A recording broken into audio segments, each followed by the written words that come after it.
Billy, as you all know, is a writer in his own right.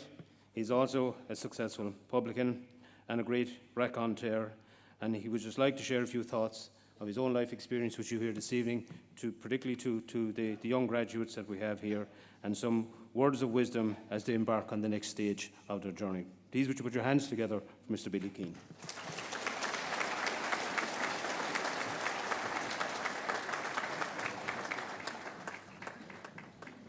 First of all, it's a huge honour to be here. I suppose I feel I didn't really deserve this gown, but I'll take it, and we'll take the photographs. But you did, and you're all dressed up today in your hats and gowns, and you look beautiful, and it's a huge day.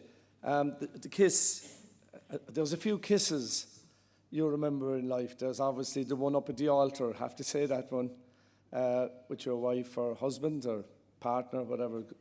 And then there's the kiss when the baby is born. You kiss the baby on the head, and some of you are going to be in maternity units, I know, and that's the most beautiful smell of all.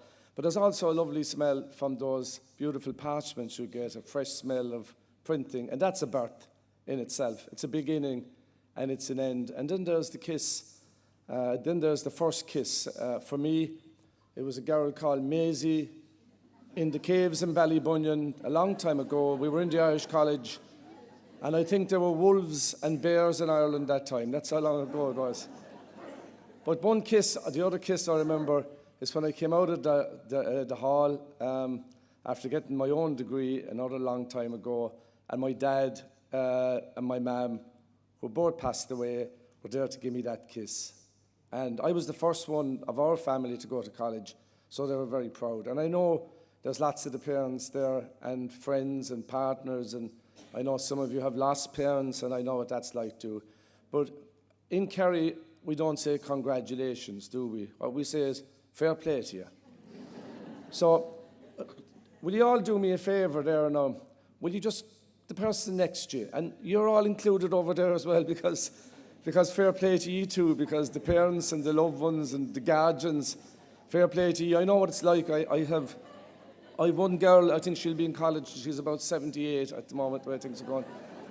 But if you all, maybe just the person next to you and say, fair play to you.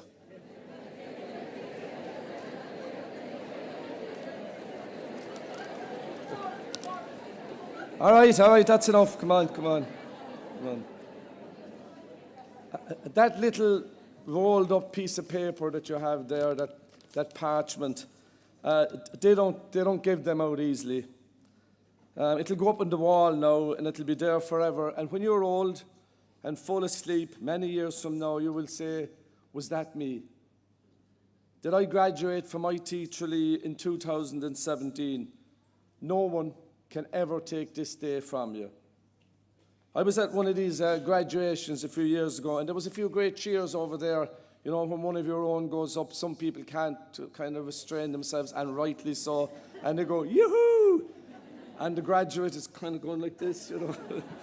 But I think that's lovely. But what I thought was lovely was I was at one of these things a few years ago, and this girl came out. She took the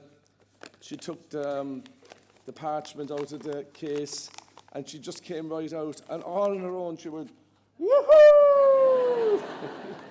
I thought it was one of the most beautiful sights I ever saw in my life, and it summed it all up for me. It summed up the joy I saw on all your faces when you came down.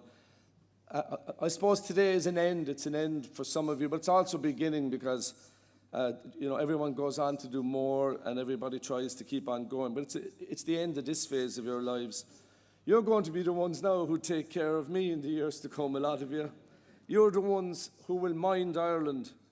The graduates of IT Tralee 2017 will mind the humanity in yourselves, first of all, and in others. Look after our beloved country. This is your stated aim and your quest, and anyone who's here from other countries, you do the same for your own people. We need a new patriotism in Ireland. Ireland needs minders and carers, dreamers and doers. Dream and do, dream and do. Your loved ones are with you here, and they're as proud as could be. They too have played their part. Some of you were driven here today by your parents, the very same parents who brought you to baby class or to junior infants, and they're still here for you. There will be days when you will be just as scared and lost as I was at 4 when I started out for school. My mother wore a miniskirt.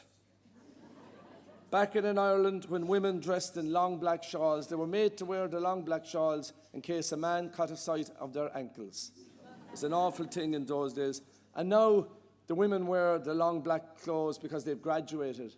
When I was a young lad, when I was a small boy, women didn't go to college. That was the end of that. You know, they got a job, or they got married, or they had babies, or they went to England, or America, or Australia. Now most of you will be able to go because you want to go. So where women are now and where they were then are two different places in Ireland. There's still a way to go. My mother wore the miniskirt, and I never forget my first day at school. We came out the door of the pub. We own a pub. We weren't in for a few drinks. And we came out the door of the pub, and my mom is there in the miniskirt. My mom was a bit of a rebel, and we came out, and there was builders over in mechanic shop, and they started whistling my mother. So I went to school every day from then on my own, from the age of 4 on, because I was mortified. And so I was like a free-range child, you know, like the chickens. I just wandered around. And you're free-range now as well. You can go wherever you want. You went off to college, I suppose, and I know some of you, I was a very late starter at the writing. I started, I was about 43 or 4. And I know some of you are late vocations, and to you I'd say especially well done, because trying to get back into education and trying to make a go of it, and it's an incredible achievement. Everyone's achievement is incredible, but I'd like to especially pick out those people who came on it a little bit later, probably found themselves, as we all take different times to find themselves. You could have 3 or 4 kids to rear, you might have this, you might have that going on, but we all find ourselves at some stage, and we find what we're good at, and we follow our dream. Not only have you followed your dream, but you found it.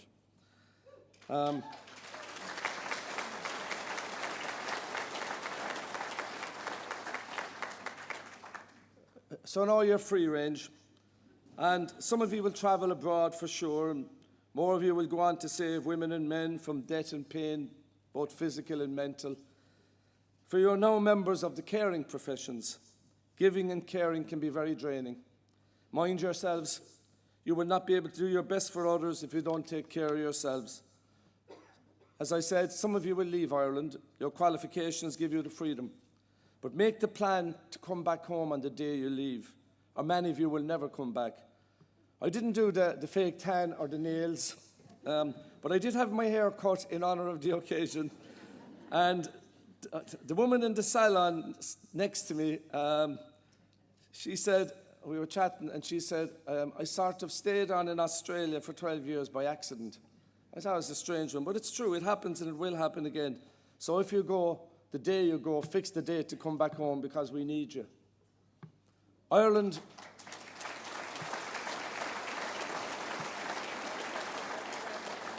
Because Ireland is still a land of opportunity. Do not be put off by the constant stream of negativity. Fix what needs fixing. But try always to pick out the good in our country, for there is so much good in our country. We are a nation who care and take care. We are funny and open. We talk, we laugh and we cry. We are communicators. Go abroad to learn and earn, but come back home and grow Ireland.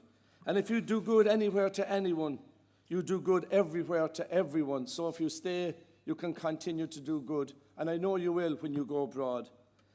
This is now in Ireland where we champion diversity and inclusion. To the new Irish, I say to you, welcome and well done.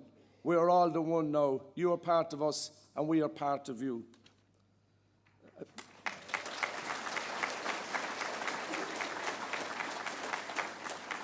That mother of mine, the one in the miniskirt, my mother's name was Mary. She passed away 2 years ago. And to say I'm heartbroken is very much an understatement. You know, everyone needs a backer-upper, I think, whether it's your staff here or a member of the family or a friend. She was my backer-upper, you know. And about this time, 25 years ago, almost exactly to the day, I lost profession, lost everything, got into all kinds of trouble.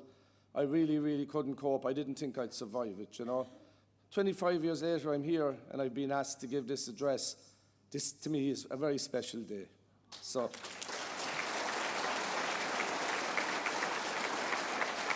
and I was kind of wondering what my mother would say to me if I was all togged out in my good suit, the Billy Keane of 21 years of age. And I think she'd say, probably don't drink too much tonight. And I think she'd also say, whatever you do, don't pose for a selfie with a woman called Fifi. Don't go too mad tonight. And one thing, and I'm sure this has been said to you already, if you take photographs and stuff, remember that they're there forever. And if you want to take someone's photograph or do some video, ask their permission first. I think we should establish a new protocol in this country to protect our young and old and every age from unwanted intrusion and from the stealing of their privacy and their private lives and very often their careers. So maybe go forth and spread that message. You have to ask first.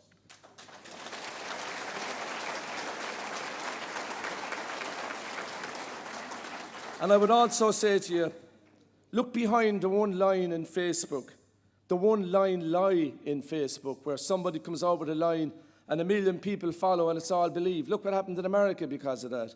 And look behind the devious Twitter feed. Forensically examine every word. Just lies become fake truth when lies are allowed to be repeated, uncontested. Do not become the exploited or the duped. Be the educators and the explainers. Be the ones who are in the know. Be the ones who serve the truth. Be yourselves and be true to yourselves. Many of you are here today because you care and love for those who need loving and caring. There will be times when you will be overworked and under-resourced and underpaid.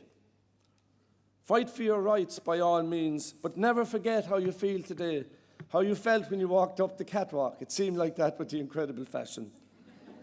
Never lose that sense of idealism and love of your fellow man and woman.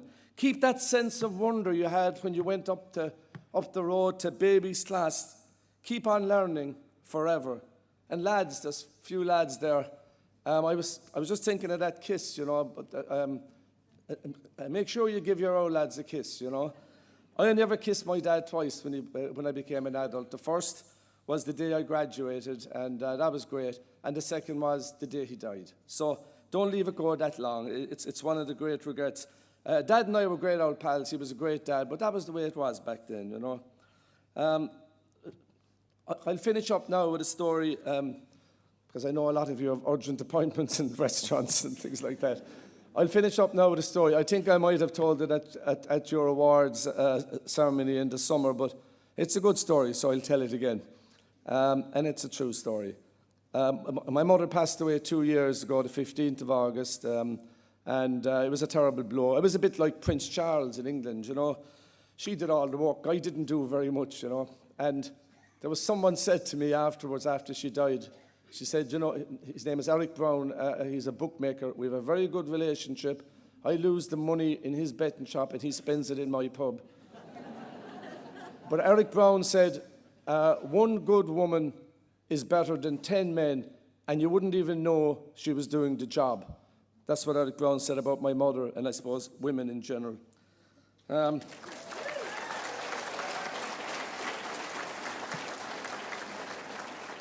But my mother passed away, and I found it very hard to go back into our home. At the pub, John B. stopped being a home on the day she died. She lived upstairs. It turned from a home really into business. And it was a mad home. Like we had talking dogs, men with putting glass eyes up on the counter. Sonny Canifin, and he'd say, "Keep an eye on Nora." Nora be his wife, and we had all kinds of characters coming in, but. My dad used to write upstairs a lot at the time, and he was trying to write the field, and it was driving him nuts because he was trying to get inside the head of a murderer, the Bull McCabe. I'm sure some of you heard of him. And he was trying to get inside the head of a murderer, and it was driving him crazy because it wasn't an easy thing to do. And he was very cranky, and my mother used to call him the murderer when he was writing the field. He never laid a hand on any of us. Maybe he should have, but anyway, my mother used to call him the murderer. So my mother was always either pregnant or slightly pregnant or just after getting pregnant or maybe thinking about getting pregnant again. She'll keep all of you in a job if my mother was around today anyway. So she's there in the kitchen. We had a small little kitchen just beside the pub, and she's there in the kitchen trying to cook the dinner, and she's a little bit pregnant. And my two brothers, Connor and John, whom I love dearly, are trying to kill me. We're playing football in this tiny space, and we can do whatever we like once we do it silently, so as not to disturb the murderer upstairs writing the masterpiece. So anyway, my mom is there, and she's really sick. My mother suffered. If any of you invent a cure for morning sickness, I tell you, you won't ever see a poor day. But my mother got terrible morning sickness, and and it's hereditary. I get it sometimes myself as well.